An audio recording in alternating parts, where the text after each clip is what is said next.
Hey everyone, Secrets in here, hope you're all doing well.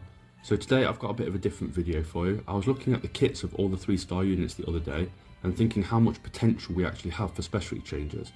So I wanted to make a video showing the kits and the top 5 units I think should get a specialty change and how I think they could alter their kits a little bit. It's all just a bit of fun really, because I actually enjoy speculating over the balance patches and hero changes. So it's just me having a mess around and seeing what I would do if I was in control of the specialty changes. But before we get started, I'd just like to say thanks to everyone for the support so far. And if you do enjoy a video, please leave a like. And if you'd like to be kept up to date with future content, please consider subscribing. So we have 17 specialty change units so far. I think we've got 4 knights, 4 warriors, 3 mages, 1 thief, 3 soul weavers and 2 rangers. It's just a shame we have to wait so long in between them, because I do get really excited when they announce a new one. It's a unit we normally all have sometimes just sat around at S imprint already. Most players can easily complete the missions to make use of them. It's a reason why I would recommend getting all 3-star units to max imprint before you ever start using them as fodder, just in case they get their specialty change. So anyway, let's move on to the list. So my number 5 is Kiris. If anyone has ever looked up any Abyss guide, I'm sure you've been told to use Kiris at some point. Her kit revolves around inflicting poisons and extending debuffs. So her S3 grants her an extra turn, strengthening her next attack as well. I think if they gave her a specialty change, she should get those S3 strengths inherently included into her S1 and S2, and then maybe change her S3 up a little bit. Perhaps they could make her S3 a strip and possibly provide some sort of buff or debuff to the enemy team, like target or slow down or something like that. I think she seems like a fitting unit to give a new debuff to, perhaps called Venom. And Venom, I thought, could be a stronger version of Poison, where the health loss starts at 10% per turn, and then every turn it stays on the enemy, the health loss increases by 5%. This would punish faster teams who are unable to cleanse the debuff, and if they did give her a little bit more speed in her specialty change, she could turn cycle quite fast, which would also play into her S2 of increasing debuff duration, so I thought that could be quite an interesting little change to her kit to make her a bit more unique. And plus, with the strip on the S3, she could have some play in PvP, but if not, she could still be a really good PvE Abyss unit. So on to my next unit.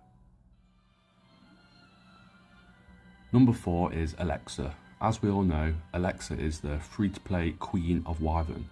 It would be really nice if Smilegate added a bit to her kit to make Wyvern a bit easier, especially for newer players. Her S3 already has the multiplier by how many debuffs the enemy has, and the S2 has the 2 chance to inflict poison and the CR push. The S1 is a single attack with a proc on crit.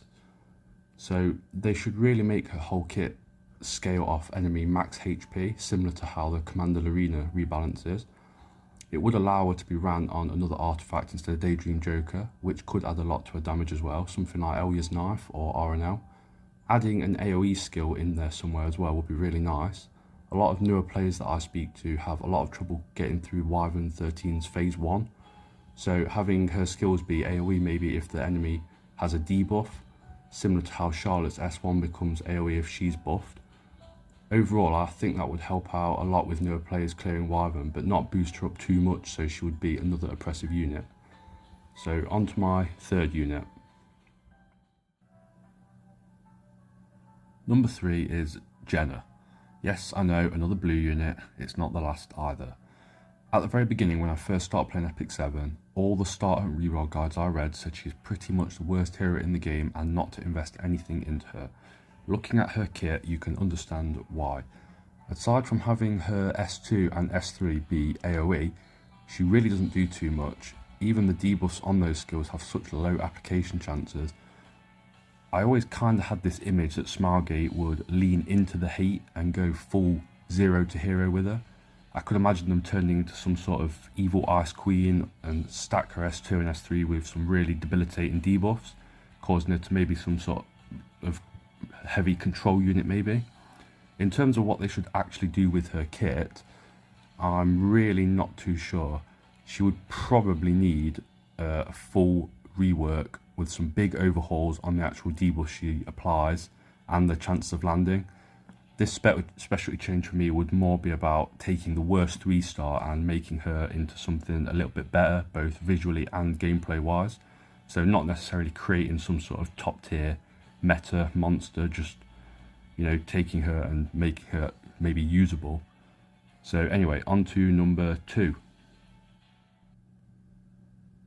So number 2 is Adlai. The reason I want to see a specialty change from him is because when I had a read through his kit, I noticed his passive is very similar to that of Angel of Light Angelica, with the combat readiness gain on attack of an ally.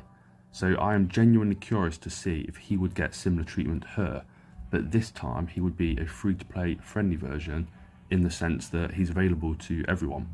So in terms of the rest of his kit, he has a stun on his S1 with low chance, and a 1 buff strip and increase skill cooldown by 1 turn on his S3, with this being reset if an ally is killed. So it's actually quite a good kit on paper, but what lets him down is probably his base stats. I mean, not bad speed, but if Smilegate found a way to balance everything out, he could actually be a really good, strong specialty change unit that everybody has available to them. I would certainly keep my eye on him in case he ever does get his specialty change, and because I think he'll be really strong. And something else to note, his background mentions that he has dreams of becoming a legendary hero, so they could really play into that with his aesthetic, and I think he could be quite a good looking unit as well. So anyway, finally on to my number 1 unit. So number 1 for me is Taran Guard. We all know what he's used for. You slap some speed and effectiveness gear on him, turn his skills off, and let him slap Wyvern all day with his skill 1. But what if he could be more? So ever since I knew about specialty changes, I've been holding out that one day they will turn Taran Guard into an actual Wyvern rider. Having spent countless hours learning how to battle the Wyverns, he manages to train one and rides it into battle. On a more serious note though, his passive does add a little bit of utility into the team, but I feel like they could let that increased attack spread to another ally with the highest attack in the team, except for himself. And also I would like to see his S3 also become an AoE, so that he could do that, maybe inflict defense break on the S3 as well. So when he starts the battle, it would allow the Alexa that we spoke about earlier to have an easier time clearing up that part of the fight. So wave 1 would not really be that much of an issue if he could defense break the whole wave, and then Alexa could come in with an AoE attack and clean them all up. What I also envisioned for his skill tree was maybe him having an enhanced defense break.